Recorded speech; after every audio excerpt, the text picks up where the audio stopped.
ہم ڈاکٹر مبارک علی سے بات کر رہے ہیں اور اب میرا ٹاپک یہ ہے ڈاکٹر صاحب کہ آپ کی بڑی اچھی کتاب ہے، میں نے بہت پہلے پڑھی تھی، المیہ تاریخ۔ اس میں آپ نے ایک چیپٹر لکھا ہے علماء اور سائنس، تو اس کے ریفرنس سے بتائیے کہ جو بر صغیر میں جو علماء کا اس حساب سے کردار رہا ہے کہ کوئی بھی نئی چیز آئی تو انہوں نے اس پہ فتوے لگائے، اور اس زمانے میں کئی چیزوں کو انہوں نے گناہ کبیرہ بھی کہا، جو کہ بعد میں پھر انہوں نے خود انہی چیزوں کو اپنا لیا۔ تو اس کے حوالے سے آپ ذرا ہمیں کچھ معلومات دیجیے۔ اب جب یہاں پر انگریزی راج آیا تو انگریزی راج کے آنے کے ساتھ یہاں پر ظاہر ہے کہ بہت سی تبدیلیاں آئیں، اور یورپ میں جو ٹیکنالوجی کی ترقی ہو رہی تھی یا جو یورپ کا کلچر تھا اس کی بھی بہت سی باتیں یہاں پر آئیں، اور خاص طور سے ٹیکنالوجی کی چیزیں۔ اچھا، اب یہاں پر علماء جو تھے وہ ظاہر ہے بڑے قدامت پرست تھے، اور ان کا یہ خیال تھا کہ یہ جو ٹیکنالوجی آ رہی ہے اس ٹیکنالوجی سے ہمارے مذہبی عقائد جو ہیں وہ متاثر ہوں گے، اور یہ ہمارے کلچر کے بھی خلاف ہے، تو انہوں نے ابتدائی دور میں اس کی مخالفت کی۔ اچھا، یہ مدرسہ دیوبند جو ہے یہ 1867 کے اندر یہ قائم ہوا تھا، اور اس کا جو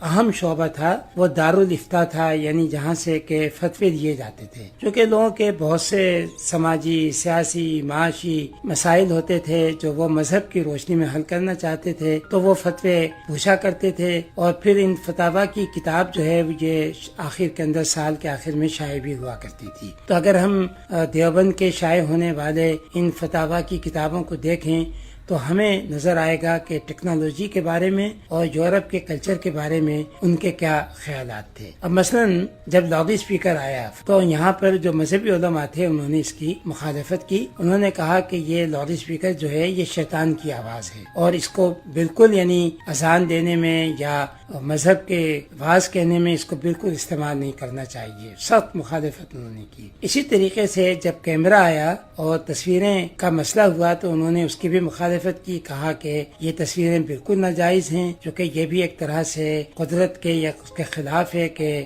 آپ کیمرے کے ذریعے سے ایک ہو بہو شکل جو ہے وہ تیار کرتے ہیں، اس کی بھی انہوں نے مخالفت کی۔ پھر مسئلہ جو تھا وہ یہ تھا کہ جب یہاں پر میڈیکل کی تعلیم شروع ہوئی تو اب میڈیکل کی تعلیم کے اندر تو یہ تھا کہ انسانی جسم کا مطالعہ کیا جاتا تھا، تو انہوں نے کہا نہیں، یہ مطالعہ کرنا جائز نہیں ہے۔ اگر یعنی انسانی ڈھانچے کی کوئی تصویر اگر بنائی جائے تو انہوں نے کہا کہ اس کے جسم کے کو ایک ساتھ نہیں رکھا جائے، بلکہ صرف اگر ایک ہاتھ ہے تو اس کو ہاتھ کو دکھایا جائے پینٹ تصویر کے اندر، اور اس سے سمجھایا جائے کہ کیا ہے، اس کے پیر کو دکھایا جائے، اس کی سر کو دکھایا جائے، پورا انسانی جسم جو ہے نہیں دکھایا جائے، اور مردہ جسم کا ڈائسیکشن جو ہے وہ تو بالکل یعنی ناممکن ہے، وہ تو بالکل نہیں کرنا چاہیے۔ تو اس طریقے سے دلچسپ بات یہ ہے کہ جب یہاں پر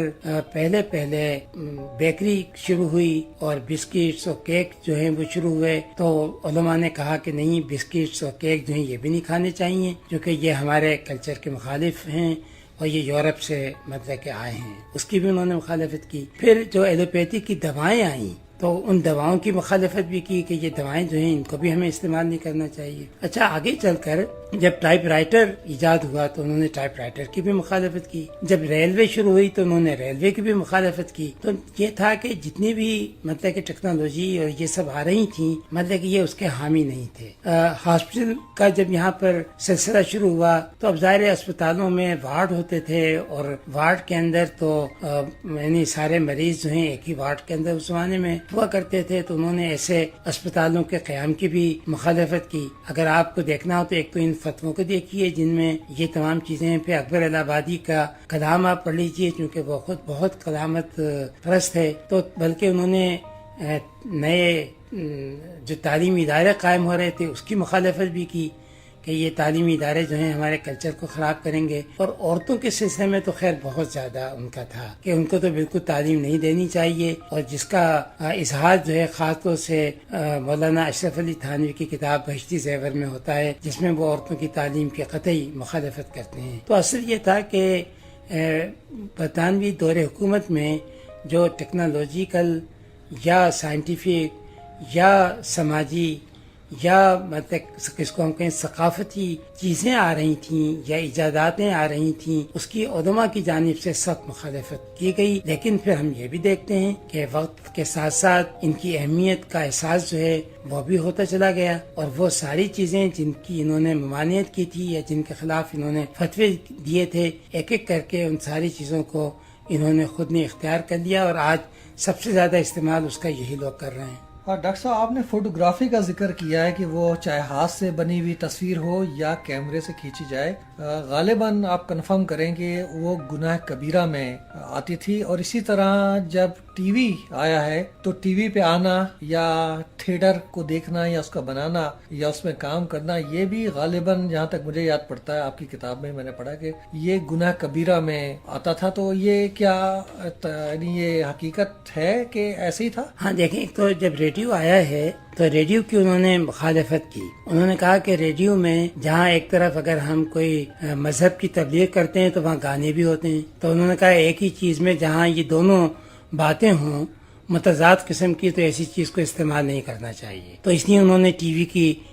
مخالفت بعد میں کی، پہلے ریڈیو کی مخالفت اس بنیاد پہ انہوں نے کی. اچھا، دلچسپ بات یہ ہے کہ پہلے زمانے میں انہوں نے منی آرڈر سے پیسہ بھیجنے کی بھی مخالفت کی تھی کہ منی آرڈر سے آپ پیسہ بھی آپ نہیں بھیج سکتے ہیں. اچھا، پھر آگے چل کے یہ آپ صحیح کہہ رہے ہیں کہ تھیٹر آیا تو تھیٹر کی مخالفت اس لیے بھی ہوئی کہ اس کے اندر بھائی لڑکیاں بھی ہوتی ہیں، لڑکے بھی ہوتے ہیں، گانے بھی ہوتے ہیں، ڈانس بھی ہوتا ہے، لہٰذا مطلب کہ ایسی چیز جو ہے وہ بھی مطلب کہ ہمارے کلچر کے خلاف ہے، اس کی مخالفت ہوئی. اور ٹی وی تو ظاہر ہے کہ ابھی موجودہ دور میں آیا، لیکن ابتدا میں اس کی بھی مخالفت کی گئی. بلکہ ابھی بھی بعض علماء ہیں ایسے جو تصویر نہیں اترواتے ہیں، جو ریڈیو پہ آنا پسند نہیں کرتے ہیں اور ٹی وی پہ بھی آنا پسند نہیں کرتے ہیں. تو ابھی بھی انتہا پسند مطلب کہ علماء کا ایک گروہ موجود ہے جو سائنس اور ٹیکنالوجی کی ان چیزوں کو ابھی بھی نہیں تسلیم کرتا ہے. ڈاکٹر صاحب، ایک بات اور ہے کہ جب انگریز آئے انڈیا میں تو ہندوؤں نے انگریزی تعلیم کو اپنایا، انگریزی سیکھنا شروع کی، کیونکہ ان کو یہ اندازہ تھا کہ اب ترقی کرنے کے لیے یہ ضروری ہے. جبکہ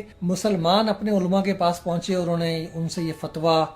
حاصل کرنے کی کوشش کی کہ بھئی انگریزی پڑھنا حرام ہے یا حلال، تو مولویوں نے ان کو کہا کہ انگریزی پڑھنا حرام ہے، اور اس لحاظ سے ایک طرح سے مسلمان پیچھے رہ گئے انگریزی تعلیم حاصل کرنے میں اور ترقی کرنے میں. تو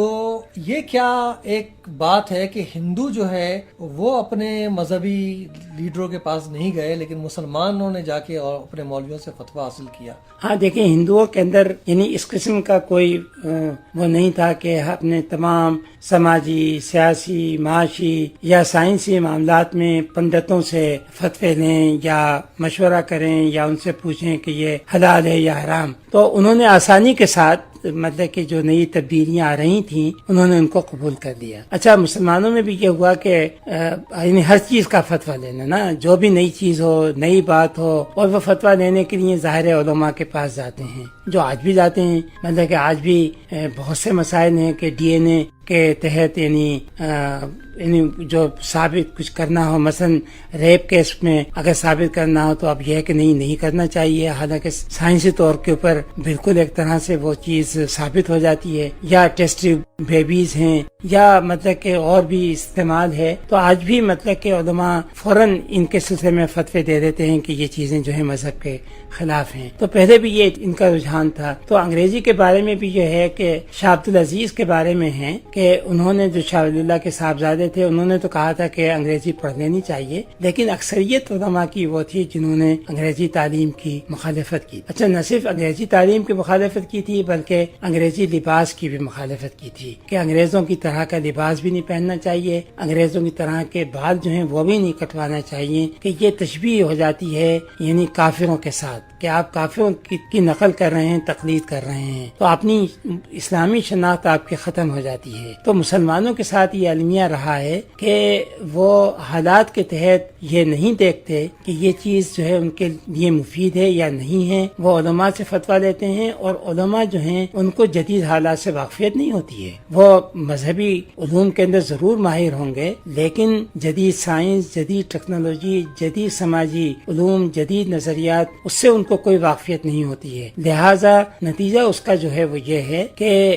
پھر ہم نئے چیزوں کو اختیار کرنے میں ہمیشہ دیر کر دیتے ہیں، جبکہ دوسری قومیں آگے نکل جاتی ہیں، ہم بہت پیچھے رہ جاتے ہیں. اور یہی ہندوستان میں مسلمان کمیونٹی کے ساتھ ہوا کہ ہندو بہت آگے نکل گئے، ہم ان کے مقابلے میں بہت پیچھے رہ گئے. بہت بہت شکریہ ڈاکٹر صاحب. آپ کا شکریہ سننے، غور و فکر کرنے اور اس پیغام کو شیئر کرنے کا.